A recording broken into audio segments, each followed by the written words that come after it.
पलवल चौपाल की चुनावी चर्चा में आज हमारे साथ हैं होडल विधानसभा क्षेत्र से भाजपा नेता हरेंद्र सिंह।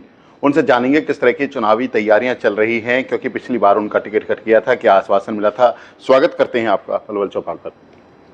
दिनेश जी, आपका बहुत बहुत धन्यवाद है। आप मेरे यहाँ पर आए, आपका मैं एक बार पूरी टीम के साथ आपका स्वागत करता हूँ, अभिनंदन करता हूँ। हरेंद्र जी, बात करें क्योंकि चुनाव बिल्कुल अब आ चुके हैं, बिल्कुल तैयारियां हो चुकी हैं, घोषणा भी हो चुकी हैं, आचार संहिता भी लगी हुई है। किस तरह का चुनाव प्रचार चल रहा है? आप लोगों के बीच में जाते हो। पिछली बार ऐसा था कि आपका टिकट कट गया था और आपके पिताजी ने मेहनत करी, आपने मेहनत करी, जगदीश नायर जी आगे टिकट लेकर चुनाव जीत गए। अब की बार किस तरह का माहौल है? क्या आश्वासन आपको मिला? देखिए, मेरे को कोई आश्वासन नहीं मिला है। मैं पार्टी का एक छोटा सा कार्यकर्ता हूँ। पार्टी जो भी हमारे को आदेश देती है, हमारी पार्टी के जो नेता हैं जो हमको आदेश देते हैं या कार्य करने की जो हमारे को बात करते हैं, चौधरी कृष्णपाल गुर्जर जी का जो आदेश आता है, हम सभी लोग उनके कार्यों को पूरा करने की कोशिश करते हैं। अब बात करें, जब आपके पिताजी यहाँ से चुनाव लड़े 2014 में, उसके बाद चुनाव हार गए, सीएम यहाँ पर आए तो कई रैलियाँ आपने की, क्या क्या घोषणाएं आपने कराई, क्या काम आज पूरे हो चुके हैं उन पर? मेरे पिताजी ने 2014 में जब चुनाव लड़ा था, उसके बाद में 2016 में हमने माननीय मुख्यमंत्री चौधरी मनोहर लाल जी को और चौधरी कृष्णपाल गुर्जर जी को हसनपुर में एक अनाज मंडी में एक विशाल जनसभा की थी। तो उसमें 47 मांग मेरे पिताजी ने दोनों नेताओं के सामने रखी थी। लगभग उन सभी मांगों पर कार्य पूरा हो चुके हैं। और उसके बाद में 2018 में माननीय मुख्यमंत्री जी चौधरी कृष्णपाल गुर्जर जी होडल अनाज मंडी में आए थे। 2019 में औरंगाबाद की रैली में आए थे। हमने 3-4 मीटिंग उनकी लगातार माननीय मुख्यमंत्री जी की कराई थी और मंत्री जी के और मुख्यमंत्री जी के सामने मेरे पिताजी ने जितनी भी मांगें रखी थी वो लगभग सब पूरी हुई हैं। 2 मांगें ऐसी रह गई, एक तो होडल में बस अड्डे का और एक अग्रसेन पार्क का। उन दोनों को छोड़ दिया जाए तो बाकी की जितनी भी मांगें उन्होंने रखी थी सबको मंत्री जी ने पूरा कर। मुझे ध्यान है हसनपुर में रैली हुई थी और मांग की गई थी कि पुल बनना चाहिए यमुना पर, वो भी रह गया। नहीं, हालांकि आपने कहा बन रहा है, क्या दिक्कत आई? वो बन नहीं पाया। मेरे पिताजी का वो तो ड्रीम प्रोजेक्ट है। जब मेरे पिताजी एमएलए हुए थे तो जमुना पे को क्रॉस करने के लिए कोई रास्ता नहीं हुआ करता, तो उन्होंने माहौली के अंदर एक पेंटू पुल बनवाया था अपने रहते हुए। उसके बाद में यहाँ बहुत विधायक आए और बने और आगे भी बनते रहे, लेकिन किसी ने भी जमुना के पुल पे बनवाने की उनकी निष्ठा नहीं रही। लेकिन पिताजी को जब 2014 में चुनाव लड़ा और उसके बाद में चुनाव हारने के बावजूद भी 2016 में वो मुख्यमंत्री जी को हसनपुर लेके आए थे, तो उन्होंने जमुना के पुल की मांग झोली फैला के मांगी थी कि ये क्षेत्र का मेरा सपना है, इसको पूरा कर दिया जाए। अब आप देखेंगे तो जमुना के पुल पर काम तेजी से चल रहा है। थोड़ा सा काम बकाया है क्योंकि कुछ जिम्मेदारों की उसमें जमीन आ गई थी, तो हमारी सरकार ने किसी भी जमींदार को फोर्सली उनकी जमीन को परचेज नहीं करते हैं, नोटिस देके परचेज नहीं करते हैं। जिम्मेदारों के साथ में सहमति बनाई जा रही है और लगभग सारे काम पूरे हो चुके हैं। वो थोड़ा सा काम रह गया है, उसको भी जल्दी पूरा कर दिया जाए। पिछली बार ऐसा हुआ था 2019 में, आपके पिताजी भी टिकट मांग रहे थे, कहीं कहीं आप भी टिकट चाहते थे, लेकिन टिकट को जगदीश नायर जी लेके और विधायक बन गए। अब की बार सहमति है कि हरेंद्र जी अकेले टिकट मांगेंगे? पिछली बार भी पिछली बार जो बात करें, पिछली बार भी हमारे पूरे परिवार की सहमति थी कि मैं ही चुनाव लड़ूं और अभी भी हमारे पूरे परिवार की सहमति है कि मैं ही चुनाव लड़ूं। और पार्टी अगर हमारे परिवार को अगर उनको लगता है कि ये परिवार अच्छा है, ये काम कर सकता है या डेवलपमेंट की बात कर सकता है, तो मैं आपके माध्यम से पार्टी को भी और अपने शीर्ष नेतृत्व को सबसे आग्रह करूंगा कि एक बार हमें चुनाव लड़ाने का मौका दिया जाए, जिससे कि इसमें क्षेत्र के जो विकास के काम है उन्हें पूरा करा जाए।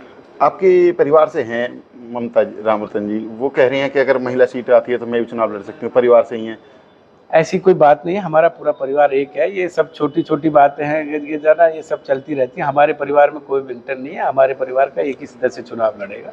रामरतन जी के रहते हुए जब भाजपा में जो चुनाव हारने के बाद जो विकास कार्य हुए, क्या उनका श्रेय मिल पाएगा आपको? चुनाव जब लड़ेंगे तो जनता वोट देगी उन विकास कार्यों पर? निश्चित ही मेरे पिताजी के विकास के द्वारा कराए गए कार्यों के निश्चित मुझे उसका बेनिफिट मिलेगा। सबसे बड़ा बेनिफिट तो ये मिलेगा कि मेरे पिताजी ने इस क्षेत्र में हमेशा भाईचारे की बात की है, कभी भी एक दूसरे से नहीं मिलाया है। समाज में बैठ के हमेशा उन्होंने राजीनामे कराए हैं। बहुत से लोगों को दूसरी तरीका की गंदी राजनीति करते हैं, मेरे पिताजी ने कभी ऐसी राजनीति नहीं की है। उनके जो हमारे को उन्होंने जो शिक्षा दी है, हम उनके पंचनों पे चल रहे हैं और हमेशा भाईचारे की बात करते हैं। हमने देखा है कि आप लगातार टीम कृष्णपाल की तरह काम करते हैं, किसी भी चुनाव में चले जाते हैं, वहाँ से चुनाव जिता के आते हैं, चेयरमैन बनाना हो, कोई चुनाव हो, हर चुनाव में पूरी मेहनत करते हैं आप। क्या इस चुनाव की बात करें, लोग क्या चाहते हैं? आप लोगों के बीच जाते हैं, अभी भी जिस तरह से आप गाँव में जा रहे हैं, लोग क्या चाहते हैं? होडल विधानसभा की बात करें तो होडल विधानसभा के लोग विकास के लिए चेंज चाह रहे हैं। लोग चाहते हैं कि नया प्रत्याशी, नया आदमी चुनाव के लिए आना चाहिए, जिससे कि इस क्षेत्र का विकास हो सकता है। क्योंकि यहाँ पर ये होता रहा है, एक बार तू, एक बार ये, एक बार तू, एक बार ये, डेवलपमेंट की बात नहीं करते हैं। बस बारी बारी बांट रखा है, एक बार तू बन जाए, एक बार तू बन जाए, तो उससे डेवलपमेंट जो है ना पिछड़ रहा है। तो इसलिए इस क्षेत्र की जनता ये चाहती है, यहाँ के लोग, यहाँ के सरदार ये चाहते हैं कि देखिए अब की बार किसी नए चेहरे को मौका दे, जिससे कि ये विकास की दृष्टि से आगे बढ़े। पिछली बार जो हैं प्रदेश अध्यक्ष उदय भान जी बड़ी मुश्किल से चुनाव हारे थे, क्या आपकी बार क्या रहेगा चुनाव में? देखिए, मैं तो दिनेश जी आपसे मिला था पिछले इलेक्शन में भी, हथीन के अंदर हमारी और आपकी मुलाकात हुई थी। हाँ, मैंने आपको बोला आपने था, बताया था होडल भी जीतेंगे, हथीन भी जीतेंगे। अब मैंने आपको बोला था कि दिनेश भाई, और पलवल भी जीतेंगे, हथीन भी, होडल भी और पलवल भी, तीनों विधानसभा हम लोग जीतने जा रहे हैं। आप ये जो ना आज नोट कर लीजिए, जिस दिन रिजल्ट आएगा उस दिन आप से मैं दोबारा मिलूंगा, तब आपको, मैंने तब भी कहा, यानी कि आप जो सोशल इंजीनियरिंग करते हो जमीन पर और पहले बता देते हो यहाँ से जीतने, यहाँ से, क्या आपने लिए भी पता किया आपने आप सीट निकाल लेंगे होडल की?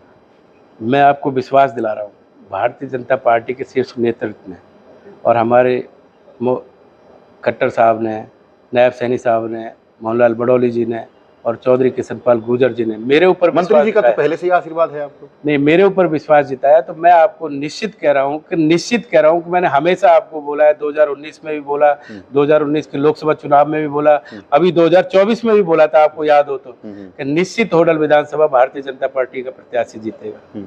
अब बात करें जिस तरह से जो उदय भान जी है प्रदेश अध्यक्ष, ऐसे समाज की टोटली वोट वो लेते हैं, अगर आपको मिला तो वोटों में छेद लगा पाएंगे, टिकट मिलता तो? देखिए, अभी पिछला जो चुनाव हुआ था 2024 का लोकसभा का, तो उन्होंने अपनी पार्टी में कहा कि होडल विधानसभा से हम 40,000 से जीत रहे हैं, लीड करेंगे, क्योंकि एक रॉ चल रही थी। लेकिन हम लोगों ने कहा था कि चुनाव आने दीजिए, ये क्षेत्र की जनता जो है ना विकास के साथ है और भारतीय जनता पार्टी के साथ है, और वो जिस तरह की राजनीति करते हैं ना, वो इस क्षेत्र में चलने वाला नहीं है। आप देखेंगे कि वो राजनीति करते हैं कि एससी समाज की वोट मेरे साथ है, कहाँ है उनके साथ? उनका खुद अपना जो अपना, वो ये कहते हैं कि मैं अगर प्रदेश में डोर टू डोर लोगों के बीच जा रहा हूँ, रैलियां कर रहा हूँ, लेकिन मेरा बेटा तो जनता के बीच जा रहा है, हर घर जा रहा है, पूरी तैयारी चुनाव लड़ने की, उन्होंने दिक्कत नहीं होगी। उन्होंने 2024 में अपनी पार्टी में ही बोला था कि 40,000 से हम जो ना होडल विधानसभा जीत रहे हैं। कहाँ गई होडल विधानसभा 40,000 की वोटें? आज इसी क्षेत्र की जनता ने उनको दिखाया है ना, आईना दिखाया, 566 वोट से वो जो है ना लीड किए हैं। वो भी थोड़ी सी हमारी लास्ट में थोड़ी सी कमजोरी रह गई, नहीं तो निश्चित हम लोग यहाँ से विधानसभा में जो है ना माननीय चौधरी किशनपाल गुर्जर जी चुनाव जीते। अगर आपको मौका मिलता है यहाँ से चुनाव लड़ने का, जीतने का, तो कौन सा ऐसा काम आप करना चाहते हो होडल विधानसभा में जो नहीं हो? क्या सोच के रखा आपने? देखिए, मेरे पिताजी ने एक हम लोगों को बच्चापन से ही सिखाया डेवलपमेंट की बात। मैं भारत सरकार में था तब भी मैं डेवलपमेंट की बात करता था, लोगों के विकास के काम की कराने की बात करता था। अभी मेरे बहुत चीज़ें मेरे माइंड में हैं इस क्षेत्र में विकास कराने के लिए। मेरे पिताजी ने एक इंडस्ट्रीज लाने के लिए जो है मुख्यमंत्री जी के सामने एक मांग रखी थी कि इस क्षेत्र को औद्योगिक क्षेत्र घोषित किया जाए। इंडस्ट्री आ तो जाती है, लेकिन उनमें लोकल तो रोजगार मिलता नहीं है, बाहर से रोजगार। हमारी पूरी कोशिश रहेगी कि यहाँ के लोगों को रोजगार मिले, यहाँ के बच्चों को रोजगार मिले। यहाँ के बच्चों को रोजगार मिलेगा तो एक डेवलपमेंट होगा, बच्चों की खुशहाली आएगी। तो मेरी पूरी कोशिश रहेगी कि जो मेरे पिताजी के द्वारा जो अधूरे काम रह गए हैं, यहाँ पर अपना इंडस्ट्रीज आएगी तो एक इंडस्ट्रियल एरिया घोषित हो जाएगा, तो लोगों को इंडस्ट्री लगाने में आसानी होगी, उनको बेनिफिट मिलेंगे, तो हमारे बच्चों को रोजगार मिलेगा। 2-3 काम होटल में रह गए, बस अड्डे का काम रह गया है, अग्रसेन पार्क का काम रह गया है, वो अभी भी हमको चुभता है क्योंकि मेरे पिताजी ने वो मांग रखी थी, वो अभी तक हुआ नहीं है। तो मेरी ऐसी इच्छा है कि वो भी हमें आगे पूरी करेंगे। क्या लगता है आपकी बार जगदीश नायर की टिकट काट पाएंगे? ये तो पार्टी का निर्णय है, इसमें तो मैं कैसे कह सकता हूँ। जो हमारे पार्टी का शीर्ष नेतृत्व है, जो डिसीजन लेगा वो मुझे मानने होगा। अब बार रूठेंगे तो नहीं? पिछली बार तो पार्टी ने मना लिया था आपको। नहीं, मैं पिछली बार भी नहीं रूठा था। मेरा तो सीधा सा एक वो है कि मेरा परिवार भारतीय जनता पार्टी के साथ है, चौधरी किशनपाल गुर्जर जी के साथ है, पार्टी के बड़े नेताओं के साथ है, पार्टी के साथ है। पार्टी का जो निर्णय होगा वो मुझे मान्य होगा। आपने देखा होगा, मैंने तो पिछले चुनाव में भी हथीन में जाके भी प्रचार किया, सारे गांवों में, होडल में भी किया, पलवल में भी किया। तो इसलिए जो ना हम पार्टी से तो नहीं, पार्टी तो हमारी माँ है, पार्टी से तो नहीं रूठेंगे। पार्टी से बड़ा कोई नहीं है, ना मैं हूँ ना कोई और है। पलवल चौपाल से बात करने के लिए धन्यवाद। आपका बहुत बहुत धन्यवाद है। आप पलवल चौपाल मेरे साथ में आज मेरा जी से मिल के जी मेरा जी बात सुनने का आपने जी समय दिया, मैं आपके लिए बहुत बहुत धन्यवाद। ये थे हमारे साथ हरेंद्र रामरतन, जिन्होंने कहा कि वो पूरी तरह से ये चुनाव की तैयारी कर रहे हैं और 10 साल से लगातार लोगों के बीच में हैं। लोगों से जो लोग चाहते हैं कि यहाँ बदलाव हो, क्योंकि बारी बारी जो यहाँ से विधायक बनते आए हैं उनसे जनता उब चुकी हैं और जो विकास कार्य इनके पिताजी जो है पूर्व विधायक रामरतन जी ने भाजपा सरकार में रहते हुए कराई, जो घोषणाएं कराई, वो सभी लगभग पूरी हो चुकी हैं। इनका जो श्रेय भी उनको इस चुनाव में मिलने वाला है। साथ ही उन्होंने ये भी कहा कि अब की बार अगर पार्टी ने टिकट नहीं दिया तो वो पार्टी से रूठने वाले नहीं है, एक कर्मठ कार्यकर्ता की तरह का कार्य करते रहेंगे और कहीं ना कहीं वो कृष्णपाल जी के काफ़ी करीबी हैं, मंत्री जी के। उन्हें भरोसा भी है कि पार्टी इस बार उनको मौका देगी।